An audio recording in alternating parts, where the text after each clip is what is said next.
I think while it's difficult to do enterprise sales because there's a lot of touch points, it's heavy on the resources that you need to put into the process.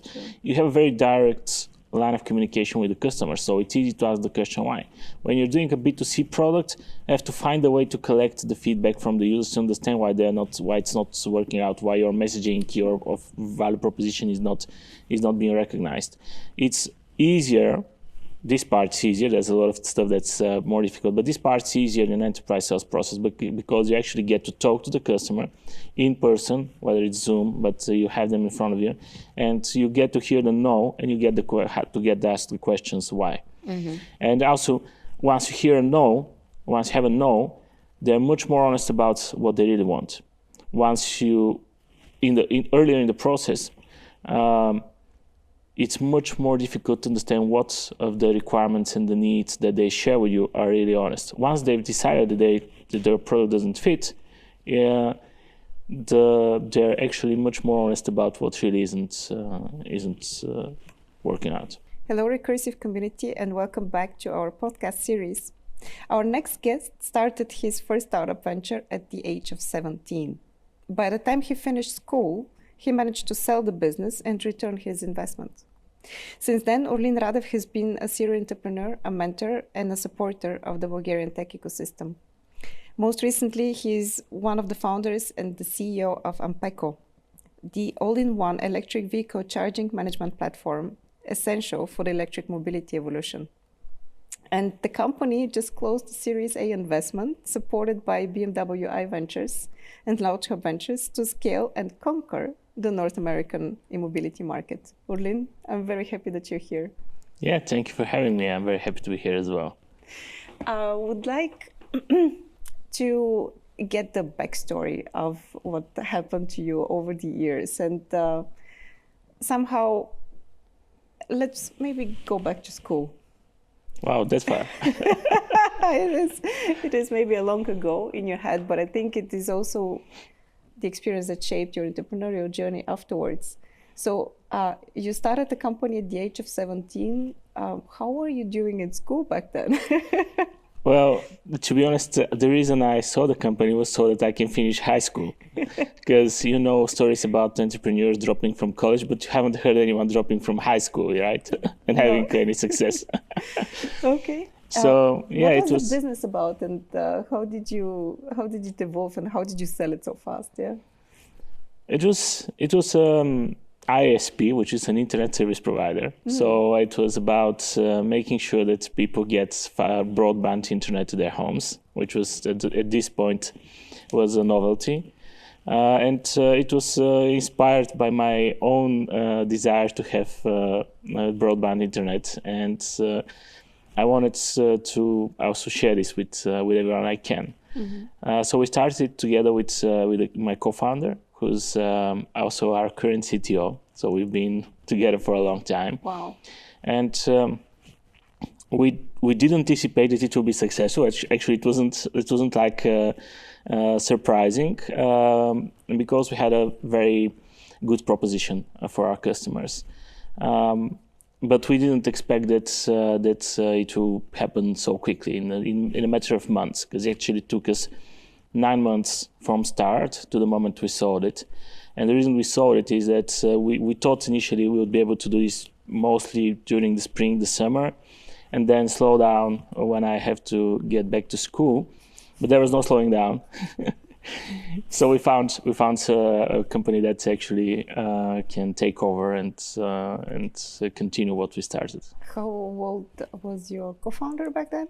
He was 3-4 years older than me, so okay. At least he has he could had a company legally, because I wasn't able to do so. I was still in high school at 17. So that would have been one question, and the second one would have been, even if he was a bit older, I mean, you obviously didn't have a lot of business experience and acumen. I mean, did you start hiring people at some point? How did you manage the whole invoicing part? You know, it's not, and I can imagine back then in the years, it was even more complicated than it is now today.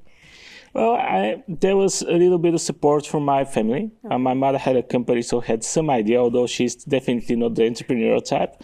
But she knew something about the administrative part. Okay.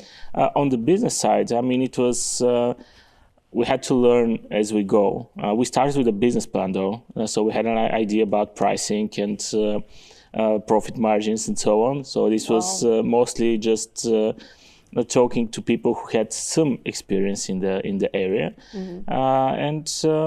yeah, I mean, it was obviously a stretch for us at that time to know what we're doing, but I think we had a very strong drive. We wanted to do this, and we just found a way to onboard other people and to get them to help us.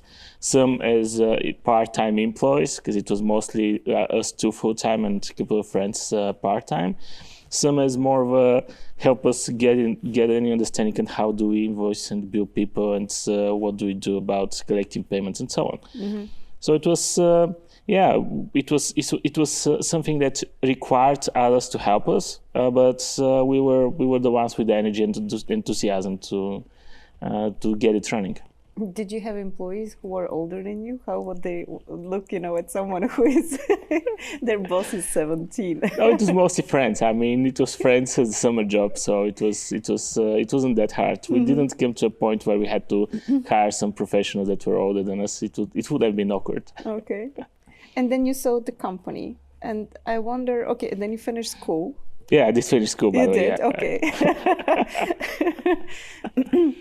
What was the key takeaway from this experience, as an entrepreneur for you?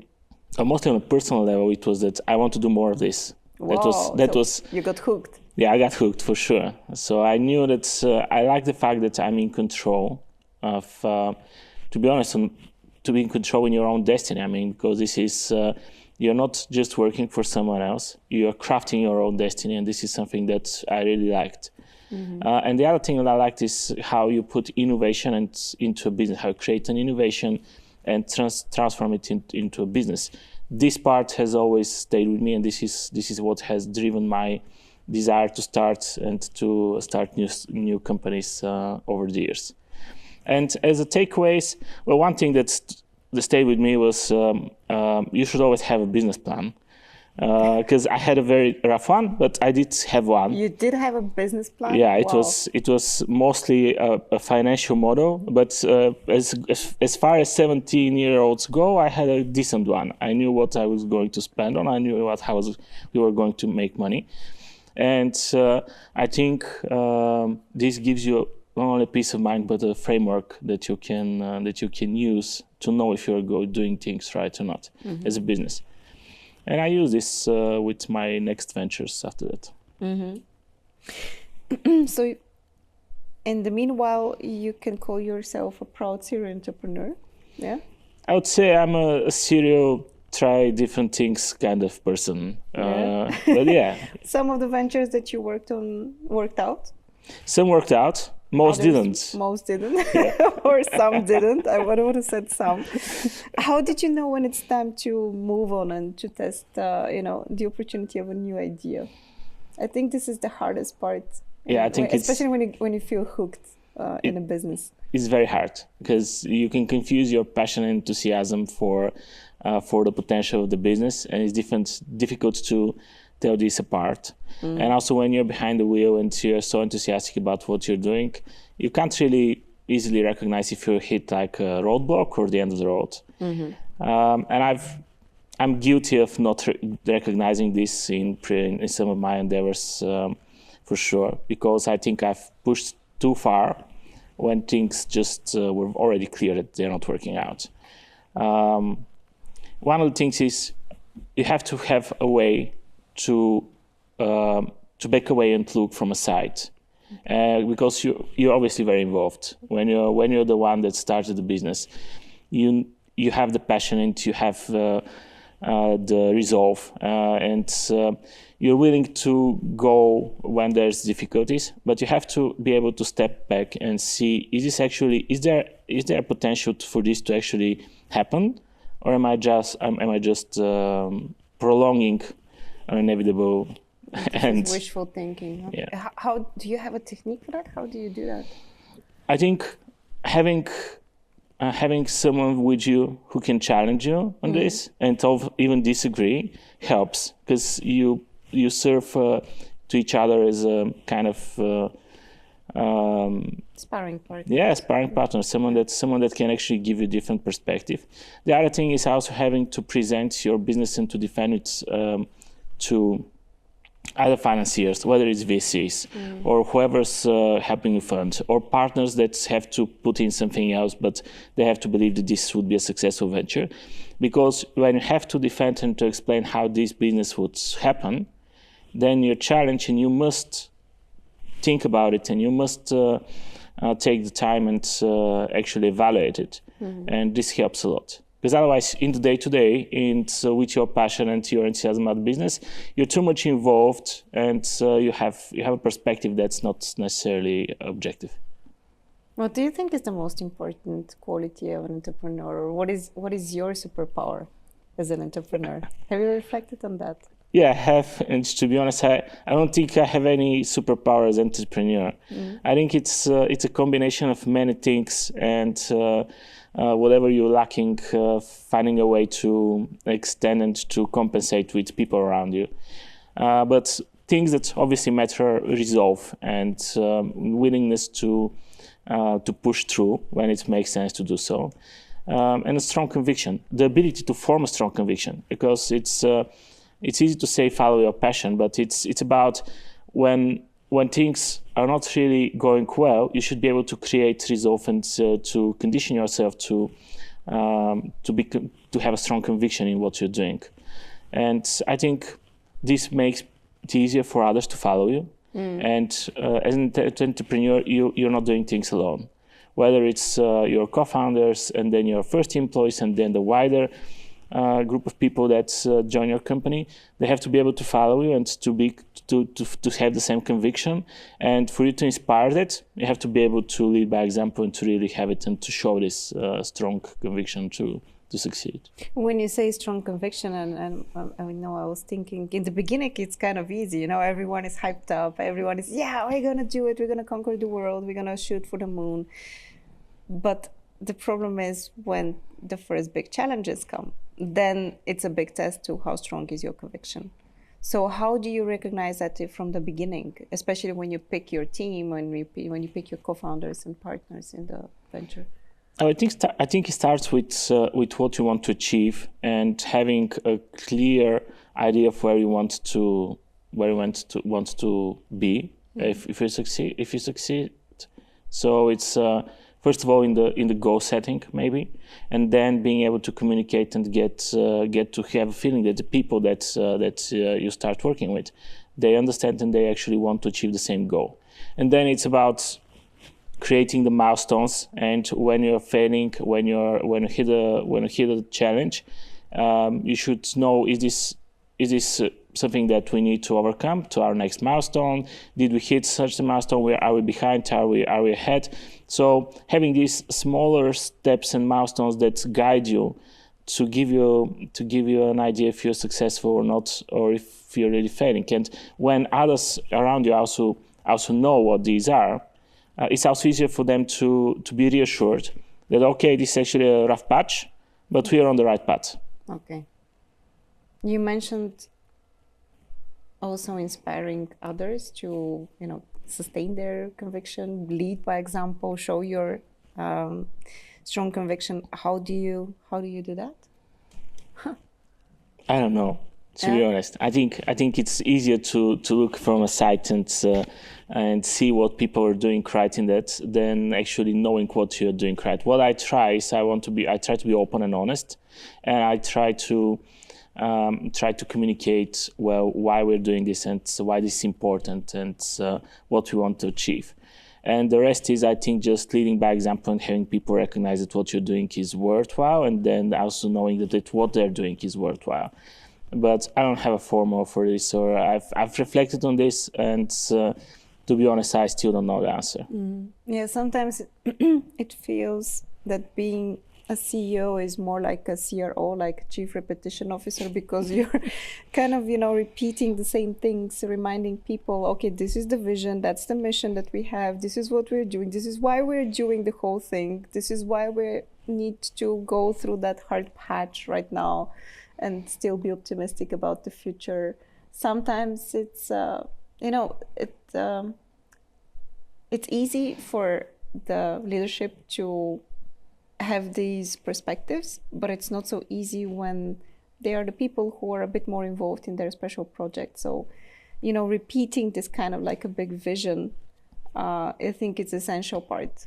I don't know. How do you feel about that? I find it, but we just spoke about it like 2 months ago, at team building, we had it.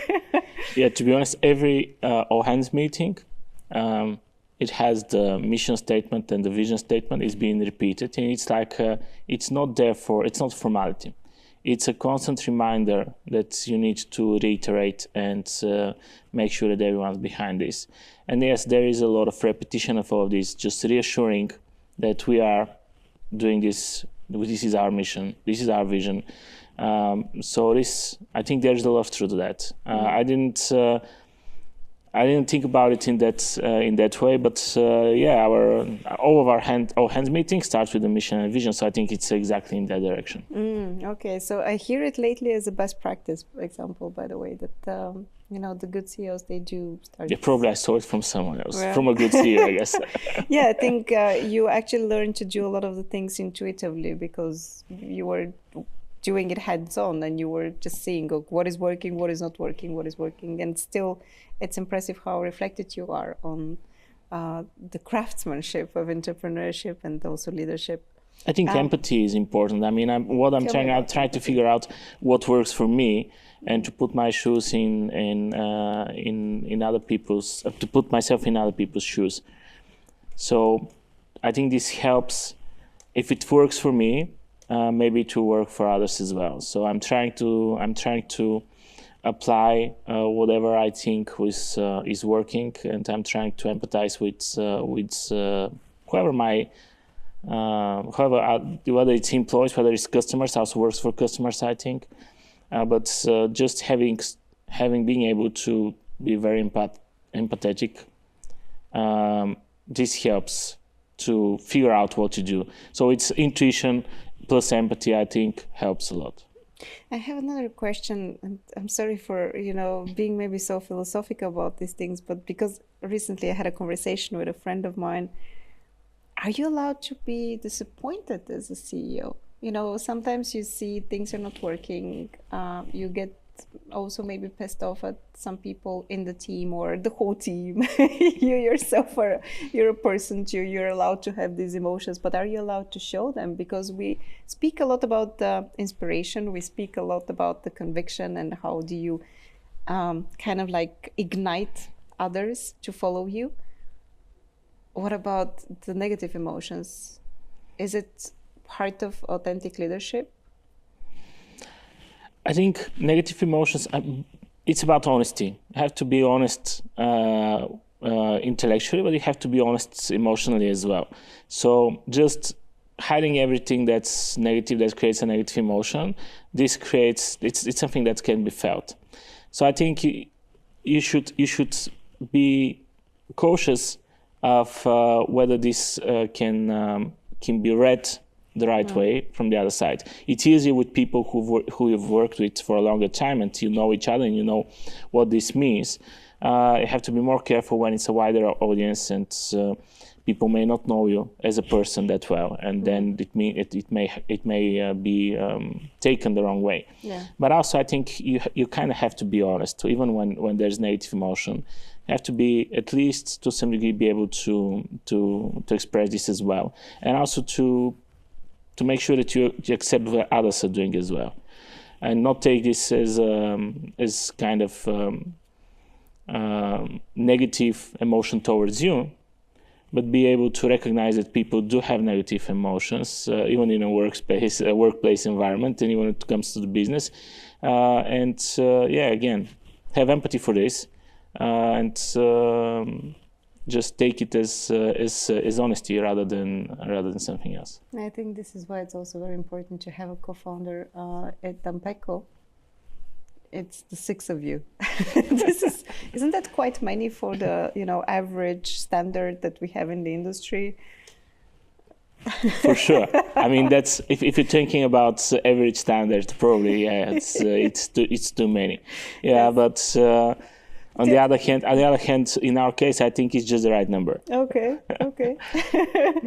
So yeah, I always work with a partner in all my startup endeavors. I work better when I have someone to challenge me and when I have someone to rely on, someone that can't fire me and I can't fire them, because this teaches you to compromise. Okay. And I think it's very important, and also teaches you to be more humble, because you have to consider someone else's opinion that you can't really just ignore. On the other hand, when you think about leadership and management, you have to be clear about the roles and who's leading the company, who's leading what department, and so on. So I think in our case, we had this clear understanding from the beginning, and we've stuck to that. But just having people that you can lean on, that you know share the exact same responsibility, conviction as you do, it really gives you peace of mind, especially when things are not going well. And there'll always be. I mean, the startup is a roller coaster. There's always downs, and you need to be able to rely on people. I'm not saying you can't do this with early employees, of course, but for me, it has always worked better when I have partners to lean on. How does it look when you don't agree, 6 people? Who is then taking decisions? How is this process actually working in your specific case? Don't you have too many voices coming in? Yeah. Well, there are things that everyone's involved, specifically on more strategic decisions on the future of the company. But then on the management, there's certain roles. I mean, we have our CTO, who's responsible for technical decisions. Myself, more about product and obviously strategic and high level management decisions. We have Stefan, who's our CRO, who's responsible for the business side. Our other 3 co-founders are technical, so they have more consulting role, not managerial role. And when I have an understanding of what the role is, it doesn't have to get confused with ownership. As co-founders, we share ownership. As roles in the company, we have different roles, and we manage different aspects of it. Do you manage to change the hats easily? Yeah, once as shareholders and on the others as.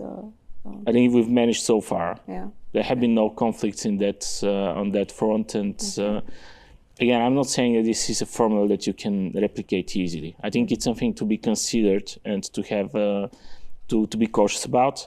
And we knew that we are creating an unusual setup.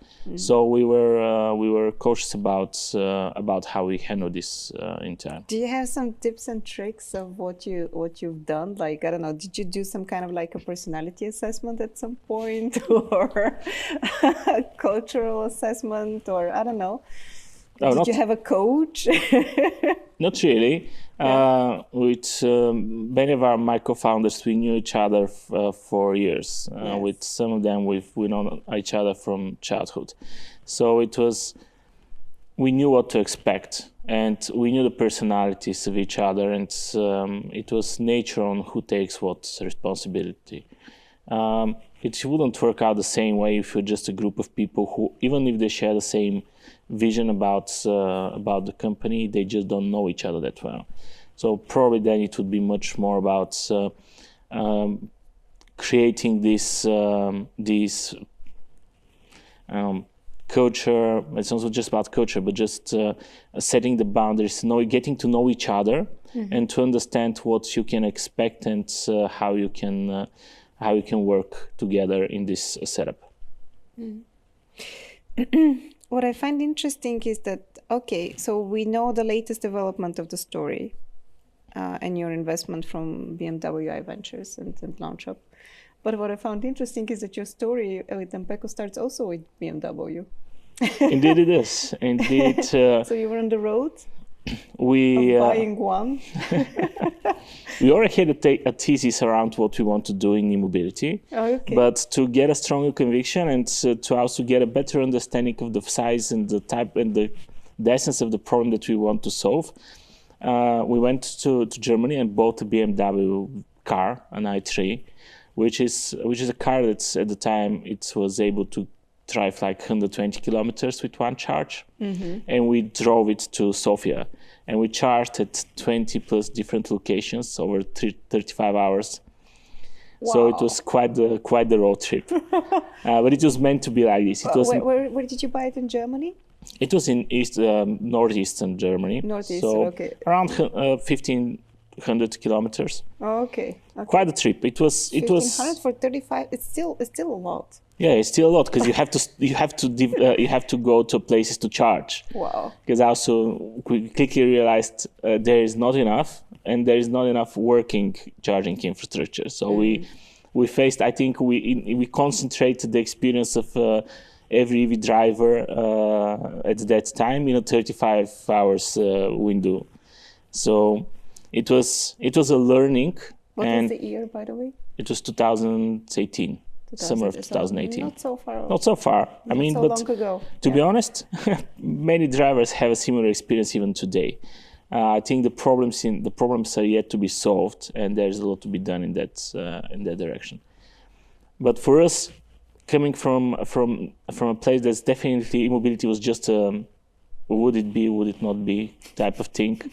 We had to have some first-hand learning and to get into the shoes of our potential customer, their actual customers. So it was a field study what you did back then, buying this. It was a very amateur field study. Yes. Did you have any market research, like talking to other e-car drivers on the way? We used every opportunity we had. Obviously, Yeah. we also mapped out the type of charging stations from different operators that we wanted to use, just to see the different user experience. To see what software they're using, how the user experience is for the EV driver. So this was obviously a kind of study for us. But it was also an adventure, to be honest, because we were not sure that we were going to find the next one and to be able to get home without any issues. So it was a lot of fun. We actually have a video of this. That at some point we're probably going to share. You should. Please do. We would be happy to host it on the Recursive. Wow. Okay, so you clearly saw that there is an issue. Yeah, I think as an entrepreneur, you should aim to solve big problems. Ones that either touch a lot of people, definitely ones that when you think about your solution, the market would be big enough. If you had the ambition to create a big company, then you have to be solving big problems. And we were still at that point not so sure about the severity of the problem. And this trip helped us get a clearer understanding of how big the problem is. And as a consumer, as the EV driver, as the one that's driving the car and has to use the EV charging networks, we realized that the problem is big enough, and we realized this would be something that's touching at some point when we eventually transition to electric vehicles. It would be touching almost everyone. It would be something that almost everyone have to deal. Almost every business would have to deal. A lot of the businesses that have parking spaces would have to deal with this. So we were still wondering: is this a very niche thing? Or is this something that actually is quite significant, quite big? And we realized it's going to be a big thing. It's going to be something that, on the surface, it sounds as a niche thing, but when you think about what it would be 10, 15 years in the future, it would be something that relates to everyone's life and to every business. Mm-hmm. I think it was still hard probably back then, although you got a grasp of the severity of the problem and how even more severe it would become if we don't provide the necessary solutions. I still think that it was challenging to think of the solution that would be working, because there are so many approaches that you can actually take. How did you think about the solution back then, and did it change over time? At this point, we had no idea what the solution is. We only knew there was definitely a big enough problem. Yeah. We came up with the solution, and with our first iteration of our solution, or our first hypothesis about the solution, a couple of months later. But in reality, we really It really crystallized over a time of almost a year when we got to really explore the industry. We started the company. We knew what our MVP would be, what our initial product would be. But it was not. We knew it was not the final thing. We knew that we need to learn. We need to become from outsiders to the industry. We need to become insiders from people who've just experienced as a user the problems. We had to become the experts. So first year was mostly about it. So none of you had experience in the industry before that? No, none of us had any experience in the mobility before that. To be honest, the good thing is very few people had anyway. True. So, True. But it's still very brave. Wow. Okay. And very naive, which is another quality that probably an entrepreneur should have. Naivety, yes. I think, is a very important quality. Or let's call it optimism. Okay. Yeah, you shouldn't be aware of what you're actually really getting yourself into. No, I mean, if I knew everything that I know today, and with this knowledge, I'm going back, I'm not sure it will help me. It may actually hinder it, and even make me probably doubt if we even have to do this. I think I'm gonna do a poll at some point, amongst founders who have been in the business for at least 3 years. So if you know how it's going to be, would you have done it?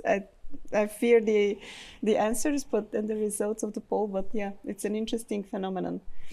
Okay, so you're outsiders of the industry, and you decided that you're going to gain the insight hands-on by working on it, right? Or did you follow any kind of methodology? I mean, the first thing is it was a lot of discovery. So we made sure that we went to all events that had to do with the industry. So e-mobility events, energy related events, automotive events. So we went to meet the people who actually have some experience, and to get knowledge and to get their experiences and to learn from them.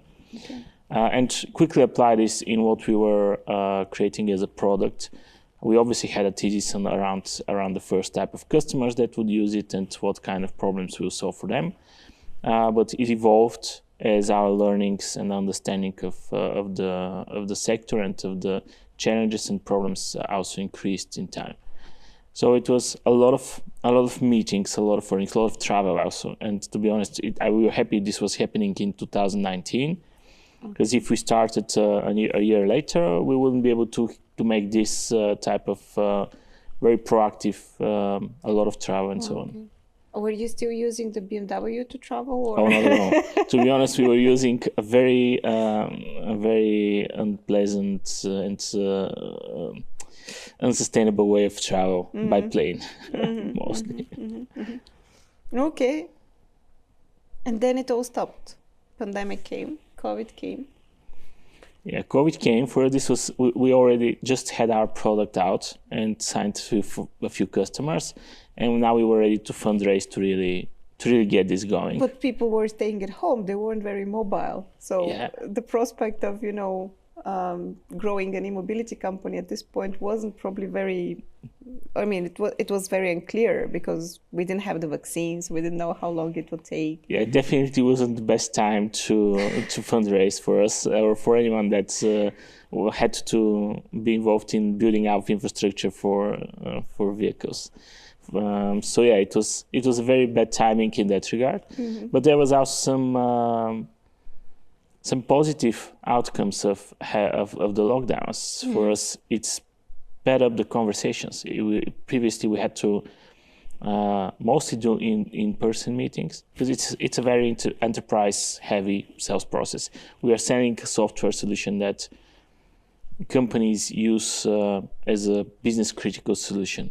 And the type of companies that would buy it, they're usually corporations. Yes. And the process is quite lengthy, with a lot of touch points, and previously with a lot of in-person meetings as well.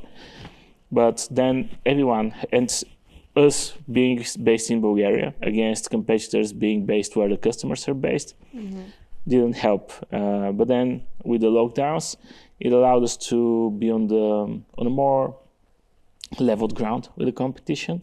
And also it allowed us to do many more meetings. Now you were able to do video calls like 7-8 meetings in a day, which is unthinkable before, which is just acted as an accelerator for the sales and for the business development, but even for the learning, where you had to get to meet potential partners or people just to learn from. You were able to feed those many more of those in a day than previously. So it was kind of an accelerator as well. There was this strange dynamics where business stopped, meaning that everyone's cautious. We can't go and install charging stations, so we wouldn't buy the software now. But at the same time, meetings were happening very quickly. And to be honest, this eventually turned out to be quite important for our success, because this was the time during COVID when we grew, when we really accelerated. Excuse me for the question, but did you face any prejudice? Like, I mean, now these Bulgarians are offering me this solution for my e-mobility park. Isn't it easier if you're German? I don't know, if you're coming from a country that has a bit better traditions in green technologies and green economy and sustainability, because we don't have the ecosystem for neither. Yeah, to some degree, but also we were not selling them green technologies, we were selling them software. Okay. And we kind of have a good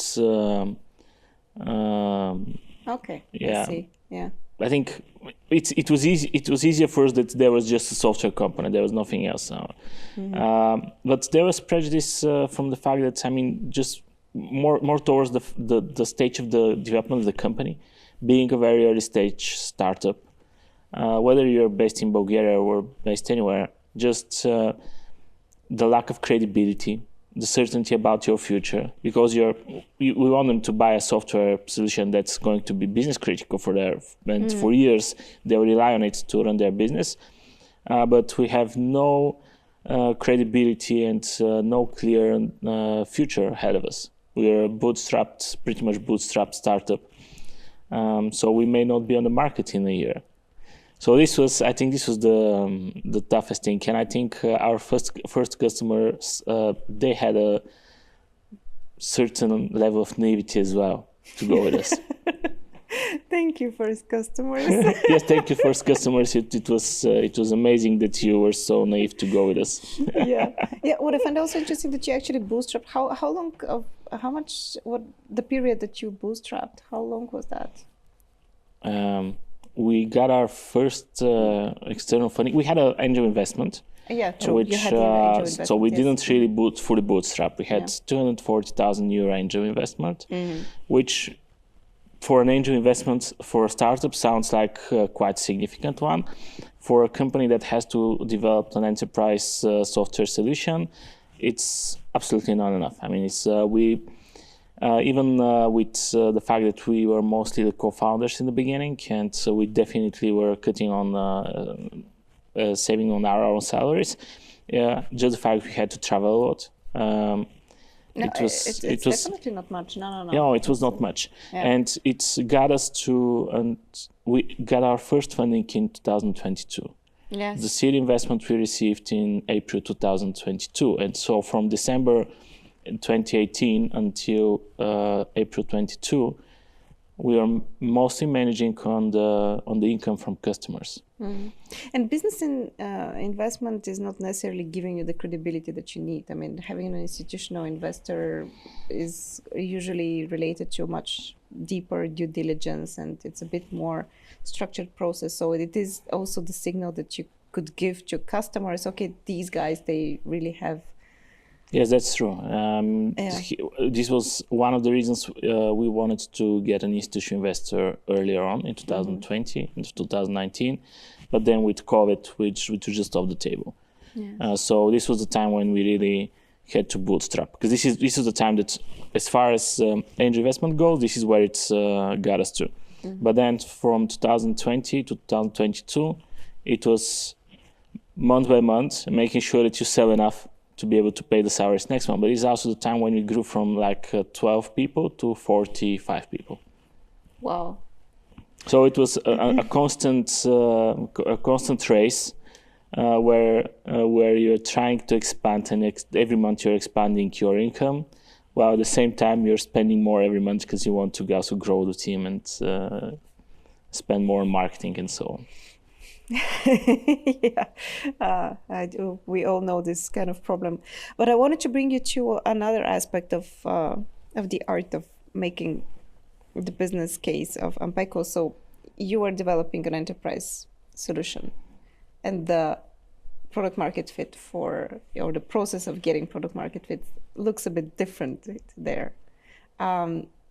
So you mentioned that your first customers were obviously optimistic enough. So although you didn't have so much on the table, they decided to work with you. But did you structure it in some way so that you gain the insight that you need to position yourselves afterwards in a more competitive way than all the others in your industry?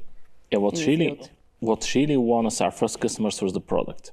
So they had to make a compromise on everything else, from the credibility of the company to the uncertainty of relying on a provider that obviously they have no idea if we're going to exist next year. But what they really wanted was the product. So to be able to get to this point, this is where the learning, what I mentioned, and just making a lot of effort to understand the market and what the problems are, and to map this out and create a product that really addresses those. Obviously, as when you're building a product that's so heavy, an enterprise software solution, you have to find a way to narrow down to the way we did it. We focused on a certain group of customers, and we made sure that we knew that we would be expanding to others, but we made sure that initially for this group of customers, the product really is really valuable for them. And how did you make sure that? I mean, did you? We asked them. You went and you just didn't, without selling, without just. Oh, we were trying to sell them and asking at the same time. And they were saying no. Yeah, a lot of no's. That's what you should expect. You shouldn't expect that people would just jump to buy your product. You get a lot of no's, but it's important to understand why. Why is this a no? Yeah. And then you use this either to iterate in the product or to iterate in the sales process. Mm-hmm. And then you get another no with another why, and you get some other input and you implement this. And when you do this enough times, you start getting maybes. I see. Okay, so there is a progress. There's progress, definitely. Nice. So a lot of no's, and then you ask always why. I think this is very important here. Because I think,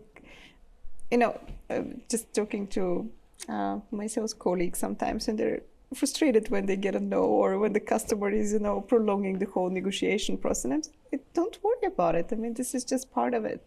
You're going to get used to that, but it's more important to understand why, because every no is a potential maybe. And then from maybe you get to yes. And I've experienced that so many times, but you have to keep the conversation going. Yes, and I think while it's difficult to do enterprise sales because there's a lot of touch points, it's heavy on the resources that you need to put into the process. Sure. You have a very direct line of communication with the customer, so it's easy to ask the question why. When you're doing a B2C product, you have to find a way to collect the feedback from the users to understand why it's not working out, why your messaging, your value proposition is not being recognized. It's easier. This part's easier. There's a lot of stuff that's more difficult, but this part's easier in an enterprise sales process because you actually get to talk to the customer in person, whether it's Zoom, but you have them in front of you, and you get to hear the no, and you get to get asked the questions why. Mm-hmm. And also, once you hear a no, once you have a no, they're much more honest about what they really want. Once you, earlier in the process, it's much more difficult to understand what of the requirements and the needs that they share with you are really honest. Once they've decided that their product doesn't fit, they're actually much more honest about what really isn't working out. Mm-hmm. Well, you find also the time to support other founders in the process, and you're an active mentor. Tell me, why is this, in your opinion, important? And why is it important for you? I mean, I guess you're busy enough, and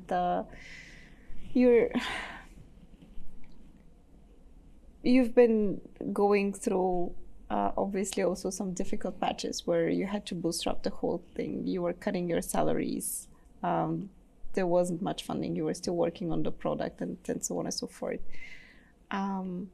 Why would you find the time to be a mentor and spend, time looking into other people's businesses? Mostly because I've had others take their time to do this for me. Okay. And I've used this, and it has helped me. So I just think I should be giving it back. But also because part of what I want to achieve and as an entrepreneur is impact. And it goes from one way you do one way to achieve the impact is through the essence of your business.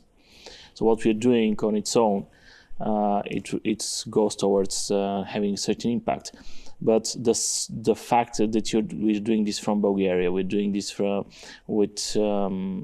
a challenging, I would say, sector as well. The impact that we want to have is also on the local ecosystem. And I don't want this to delay this and to postpone this to a certain time in the future when I'll have more time. Along the way, I want to be able to contribute and to have this impact as well.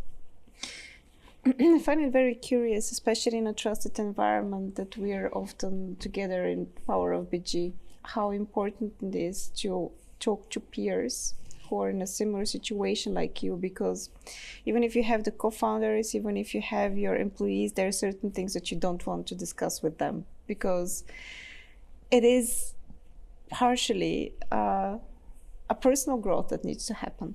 Yeah. I remember at some point I was in a situation where my co-founder and I, we were not in this company, but in another company, we were doing a bit of coaching. And then the coach said, well, we're touching at issues that we cannot solve together here. You need to go to your coach and you need to go to another coach. But it is affecting the way that you work. So there is this personal growth happening. And I find it curious how do you build this kind of like a trusted environment so that you can speak honestly about things, because the success stories, they're super impressive, and I'm sure right now that there are many who are celebrating your latest success. But how do we get back to the honest conversation where we speak about the failures, where we speak about the challenges that we have in an honest way? I think this is critical. Tough question. But for me, it's been easy for me to be honest, because I don't think I value or I get hurt by people that I don't really value their opinion. So when I do have someone in front of me that I value as a person and they value their opinion, I don't mind being honest and sharing, and then I don't mind getting feedback, and I appreciate it. Even if it's harsh. Yeah, I mean, harsh is what you want. I mean, okay. Just congratulations on your success doesn't really help you grow as a person or do any personal development. Harsh is what really gets you moves you forward, and you should be able to take it in a way that you realize I'm not being hurt, I'm being helped, which is, I think, is more of your personal attitude towards feedback and generally, I mean, some other people's opinions and input. Do you think it's a critical quality of the entrepreneur to be able to digest feedback, even if it's hard? You know, I see sometimes first-time founders, and they pitch to you, but some of them would never listen, and I'm thinking, this is a big mistake that you're doing right now. Yeah. Yes, I think it's a moment that you can use for learning, even if you disregard it. But this is something that usually you would have to chase and find a way to get out of people. So feedback, how you use it is up to you, but having it is valuable. So this is something that you get some value. Whether you use it and how you use it, that's up to you. One thing you shouldn't do is take this personally, because then you're closing off. When you just close off, you're not listening. You're not thinking how this can help me. The way I look at it, how can this help me? Even if the intention isn't great, to be honest, yes. This may still be something that actually can help me. So I would look at it from the perspective of being valuable for me, and using this to whether to improve or just to even validate something that I'm not agreeing with. So that's the way I think you should look at it. And when you look at it that way, it's something that's a value that you're receiving. It's useful. Did you have your own mentors over the years? You mentioned that you received a lot of feedback, and this is your way of giving back to the ecosystem. Who were the people that accompanied your development as an entrepreneur? I've had different people influence my understanding in different topics, not only business related, but also on personal level. I haven't had a mentor per se, but I've always tried to be proactively learning from people and asking questions and using their answers to form my own opinions and understandings. And this has helped me a lot, even if it wasn't a traditional mentor-like relationship. Okay, coming back to AMPECO, I wanted to ask you a bit more about what is happening right now. So you got the investment. What I find interesting is that you first explored the European markets and the UK, but now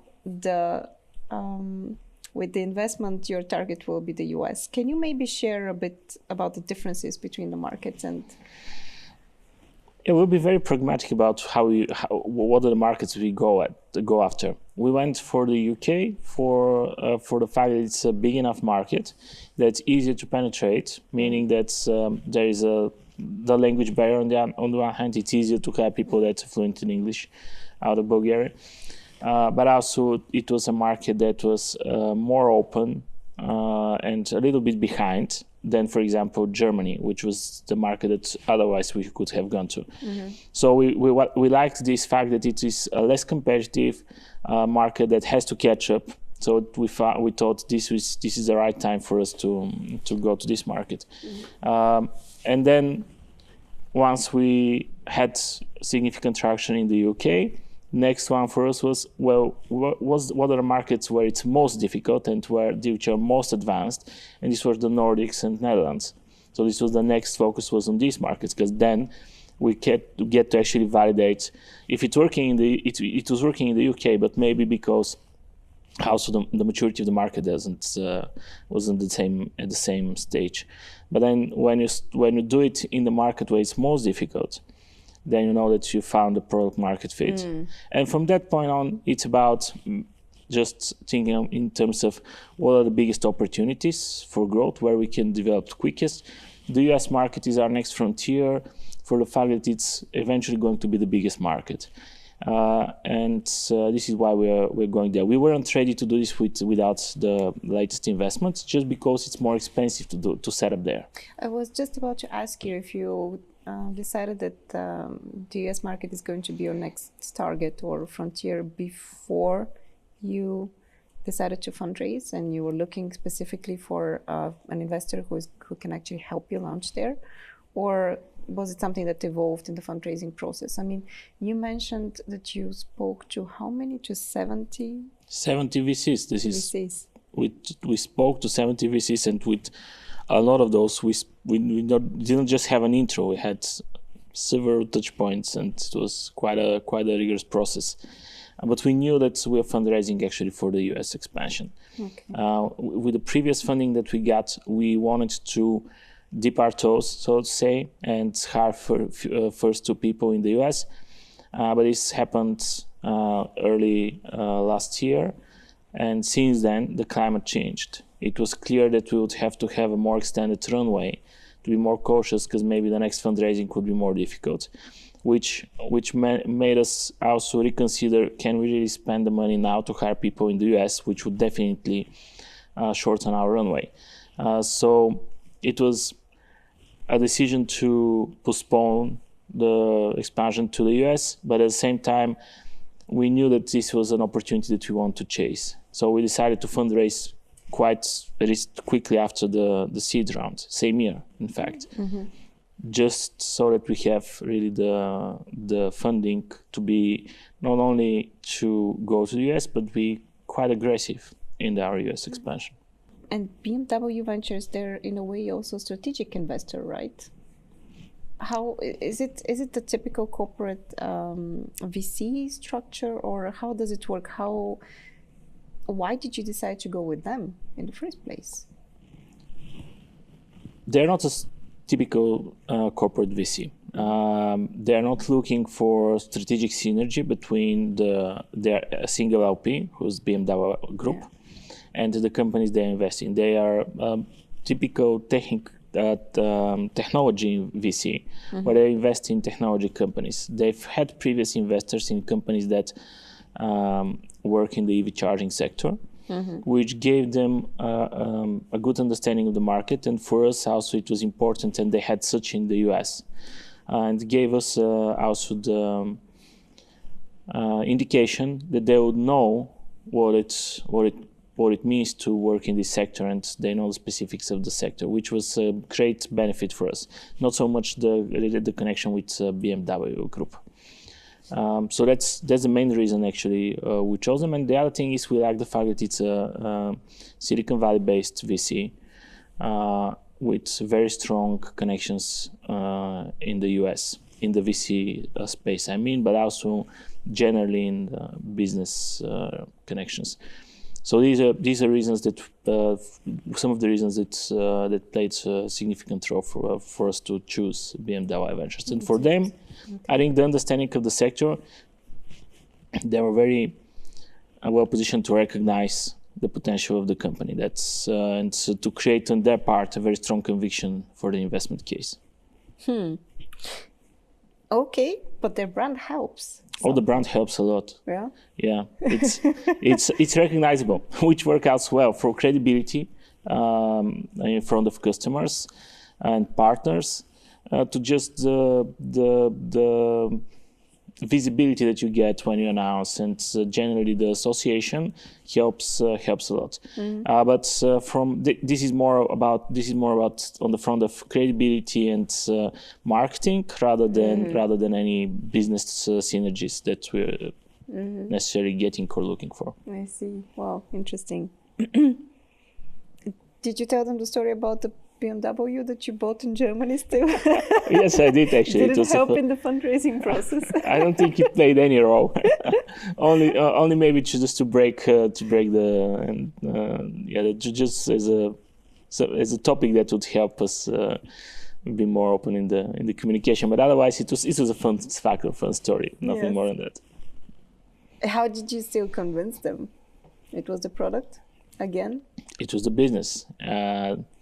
It was difficult, by the way. It was not an easy thing to Series do. A is much more difficult than seed, definitely. Yeah, I mean, it's things that helped for sure are the KPIs and what the business is at the moment. So we already have amazing growth, but not just growth. All across, we have amazing KPIs. As a business, we are a very good business, and this helped with others as well. I think the thing that was most difficult to convey and to get the same conviction from the VCs, not BMW Ventures, but also others we talked to, was the size of the market and what will happen in this market. Because all of the assumptions are the things that are going to happen in the future. It's not a market that's already clear to understand. You have to make a lot of assumptions of what's going to happen and what role we can play in this space. How competitive it is right now? On the surface, very competitive. Okay. meaning that there's a lot of companies who are doing software management in EV charging. When you start digging, you understand that the ones that sit on a fundamental level that we do are very few. We are most often competing against a couple of other companies on deals.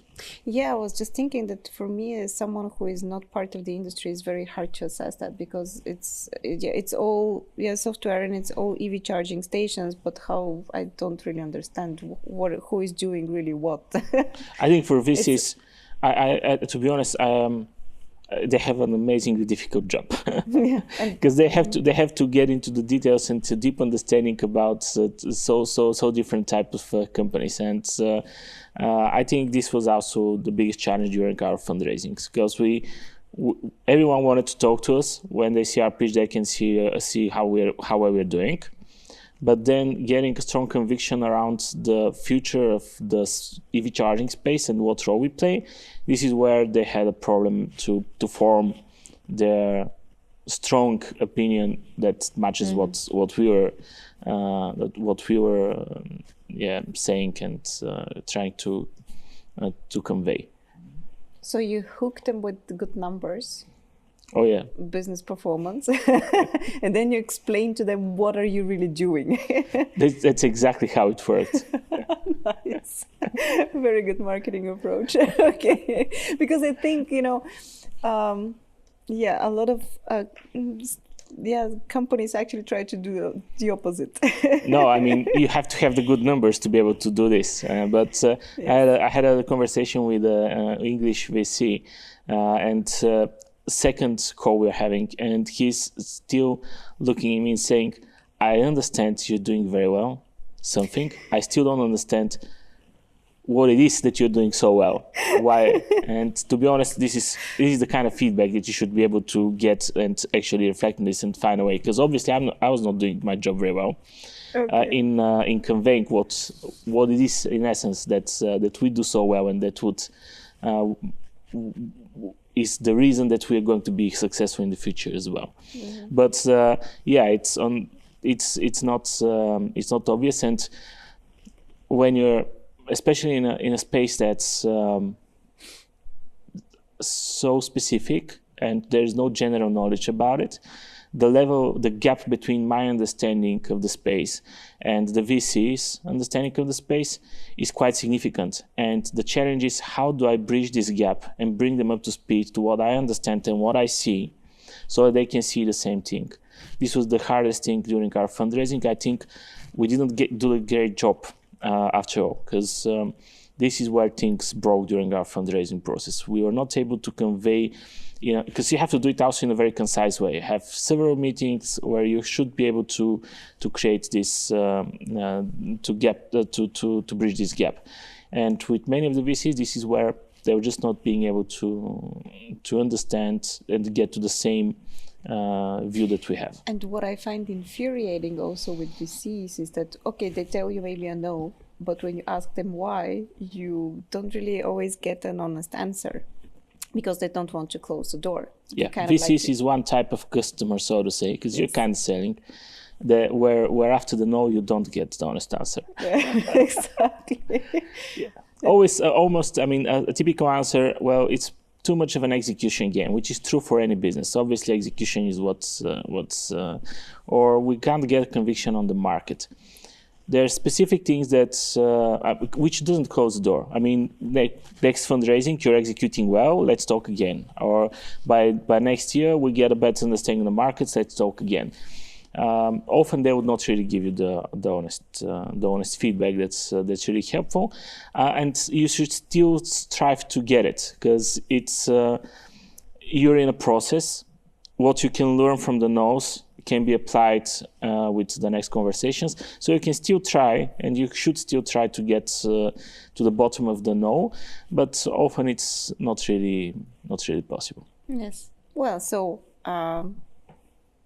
70 is still kind of like manageable. I mean, we know our founders, especially from our region, who talk to hundreds of them, and they would still receive so many no's. And I hope that one day when you get to the point where you feel like you've done a really successful job with your company, you would be able to talk to some of those who said no to you. Talk to them again. By the way, what is the big vision? I mean, when we measure success, we speak of numbers, but I think it's also very important to have a picture of how success looks like. So, do you have a vision like that in your head, or maybe within your team? Yeah, in my vision, it's market share. Yeah. So a dominant player in our space with significant market share, I'm talking 25-30%. That's the vision. And it's a bold one, to be honest, because we're talking also worldwide, but also this is, you have to be bold on your vision. It's also at the same time achievable. So it's just several, if not quite a lot, milestones until we get there, but it's achievable. It's something we can do, and that's what we want to achieve. And what are you going to do then? How are you going to kind of celebrate it? Do you have it in your head? I've never been. You see the number, okay, you're getting to the 30-40%. Okay, let's say it's 36% right now. What are you going to do? Even before that, I would have set another goal that's more ambitious. So it's never enough. No, there's no end game. I mean, it's not something that you win. It's a constant race without a finish line. So it's just a game that you want to play as long as you can. Do you enjoy playing the game? I enjoy playing the game a lot. Nice. Thank you, Orlin. It was a very great and honest conversation. Thank you so much.